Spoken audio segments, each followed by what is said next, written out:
బంగారం కొనాలనుకునే వారికి వరుస షాక్లు తగులుతున్నాయి. ఇటీవల అంటే జనవరి నెలలో చాలా వరకు తగ్గుతూ స్థిరంగా ఉంటూ వచ్చిన బంగారం ధరలు ఇప్పుడు పెరుగుతున్నాయి. వరుసగా రెండో రోజు బంగారం రేట్లు పెరిగాయి.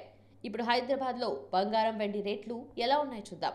దేశీయ మార్కెట్లో నిన్న పెరిగిన బంగారం ధర ఇవాళ అంతకంటే ఎక్కువే పెరిగింది.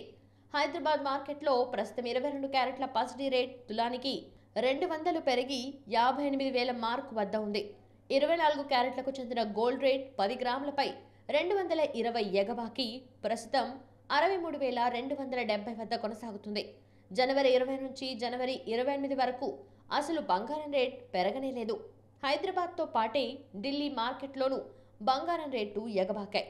ప్రస్తుతం ఇక్కడ 22 క్యారెట్ల పసిడి ధర 200 పెరిగి 58,150 వద్ద ఉండగా 24 క్యారెట్ల స్వచ్ఛమైన పుత్తడి ధర 220 పెరిగి తులానికి 63,420 వద్ద ఉంది. గోల్డ్ రేట్ల బాటలోనే సిల్వర్ ధరలు కూడా పెరిగాయి. ప్రస్తుతం ఢిల్లీ మార్కెట్లో కేజీ వెండి రేటు 300 రూపాయలు పెరిగి ప్రస్తుతం 76,500 వద్ద ఉంది. అంతకు ముందు రోజు 200 పెరిగింది. హైదరాబాద్లో కూడా ఇలాగే వెండి ధర 300 పెరిగి ప్రస్తుతం కిలోకు 78,000 మార్క్ వద్ద ఉంది.